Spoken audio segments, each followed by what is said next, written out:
Assalamualaikum warahmatullahi wabarakatuh. Bertemu lagi dengan Ibu Mia di pelajaran fisika. Nah, kali ini kita lanjutkan lagi belajar fisikanya ke bab 2 mengenai gelombang berjalan dan gelombang stasioner. Ayo.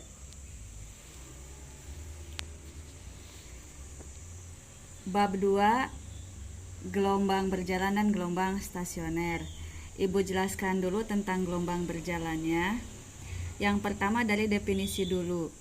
Definisi gelombang berjalan adalah gelombang yang amplitudo dan fasenya sama di setiap titik yang dilalui oleh gelombang. Nah, amplitudo, kalian sudah tahu itu adalah titik terjauh yang dapat dicapai oleh gelombang. Nah, untuk fase, sambil Ibu jelaskan ini nanti akan bertemu dengan fase ini adalah seperti apa. Ibu buat dulu sketsa gelombangnya. Misalnya ini titik O adalah sumber gelombang, kemudian Ibu tempatkan pada grafik kartesius, di mana untuk amplitudo akan ke arah sumbu Y positif dan ke arah sumbu Y negatif, sehingga titik tertingginya terjauh pada sumbu Y positif plus A, titik terjauh pada sumbu Y negatif adalah negatif A. Kemudian bergerak gelombangnya menuju atau arahnya ke sumbu X positif. Nah, kemudian Ibu simpan sebuah titik, misalnya di sini, ini namanya titik P. Maka titik P ini akan berjarak X dari sumber gelombang, dari sini sampai sini, kemudian akan membentuk simpangan Y dari sumbu X ke titik P-nya. Maka rumus umum untuk simpangan titik P ini adalah YP sama dengan plus minus A amplitudo sin omega T plus minus KX. Untuk amplitudo sudah pasti plus minus karena arahnya ke sumbu Y positif, kemudian ke sumbu Y negatif. Untuk ini plus minus KX, plus ini arahnya ke sumbu X negatif. Kalau negatif ini negatif KX, arahnya ke sumbu X positif. Kemudian rumus, omega ini, omega adalah kalau menggunakan periode itu adalah 2pi per T. 2pi per T.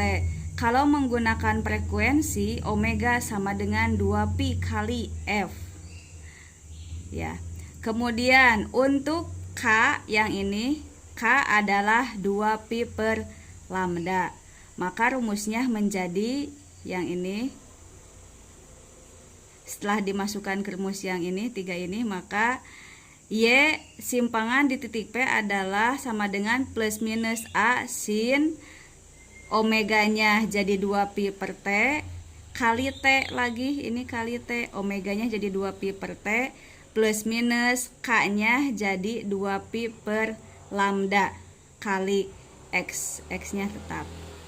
Ya, Ibu lanjutkan dulu keterangannya. Di mana Y di titik P adalah simpangan di titik P, satuannya meter, kemudian T adalah waktu gelombang, satuannya sekon. T besar adalah periode gelombang, satuannya sekon. X adalah jarak suatu titik, misalnya titik P, ke sumber gelombang. Tadi yaitu titik O, satuannya meter, kemudian lambda adalah panjang gelombang. Ini sama, satuannya juga meter. Kemudian Ibu pindahkan lagi tadi rumus yang di depan, YP sama dengan plus minus A sin 2pi per T dikali T kecil ya, plus minus 2pi per lambda dikali X.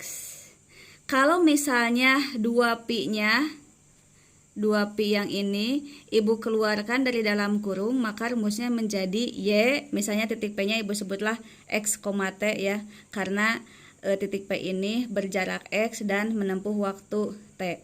Sama dengan plus minus A sin 2pi-nya dikeluarkan, 2pi dalam kurungnya tinggal T kecil per T besar plus minus X dibagi lambda.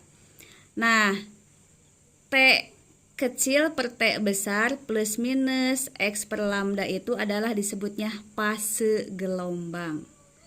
Jadi yang ini fase gelombang, kemudian yang ini dari awal ini adalah persamaan umum untuk gelombang berjalan.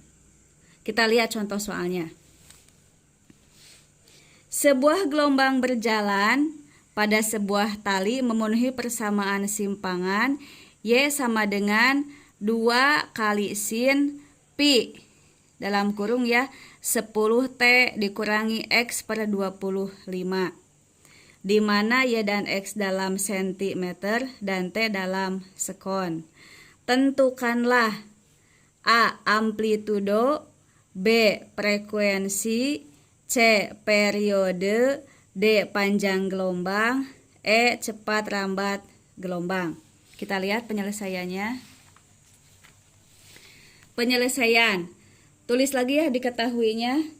Y sama dengan 2 sin pi dikali 10T dikurangi X per 25. Nah ini berarti ini karena ininya negatif, ini arahnya ke arah sumbu X positif, arah lambat gelombangnya.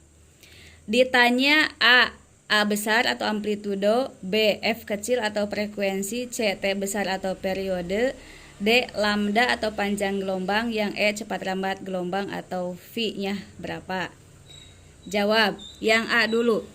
Tulis lagi ya ininya rumus umumnya, soalnya. Y sama dengan 2 sin pi dikali 10T dikurangi X per 25. Ya. Kemudian langkah yang kedua, simpan pi ke dalam kurungnya, kalikan. Jadi Y sama dengan 2 kali sin, ini menjadi dalam kurung ya 10 pi kali T dikurangi yang ini jadi pi per 25 dikali X. Nah kemudian tulis di bawahnya itu adalah rumus umum untuk gelombangnya. Y sama dengan A kali sin, yang ini omega T dikurangi K kali X. Nah sekarang kita bisa melihat besaran fisikanya yang sejajar. Misalnya ini amplitudonya berapa ya, otomatis amplitudo adalah 2. Jadi amplitudo adalah plus minus 2 cm. Jadi yang positif ke arah sumbu Y positif, yang negatif ke arah sumbu Y negatif. Ini untuk amplitudo. Yang B, berapakah frekuensinya? Kita ambil ini. Omega adalah 10T. Ini kan? Nah yang ini. Omega sama dengan 10T. Kita tahu rumus omega tadi Ibu sudah jelaskan di depan. Omega adalah 2V kali F, karena F yang ditanya atau frekuensi.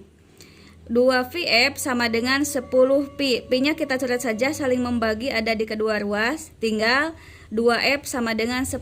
Jadi F sama dengan 2 pindah ruas ke kanan, jadi pembagi. Jadi 10 dibagi 2, maka frekuensinya adalah 5 Hz.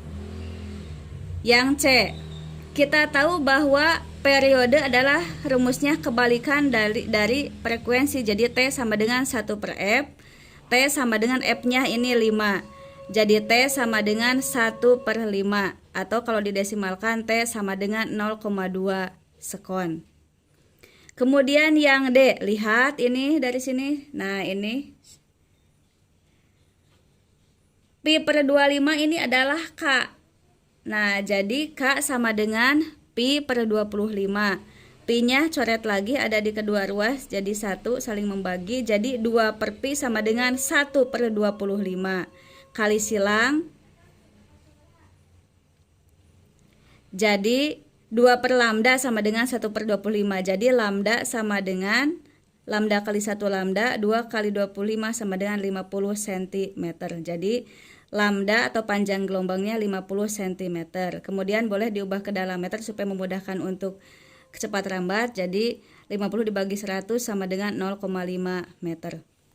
Kemudian yang E terakhir, kita mencari cepat lambat gelombangnya. Dari rumus panjang cepat lambat gelombang kita tahu rumusnya Pi sama dengan lambda dikali F. Pi sama dengan lambdanya 0,5 dari sini. F-nya frekuensinya dari yang poin B. Jadi tinggal mengalihkan 0,5 dikali 5. Jadi hasilnya kecepatannya atau cepat lembar gelombangnya adalah 2,5 meter per sekon. Ya. Sekian dulu video dari Ibu. Ini adalah materi untuk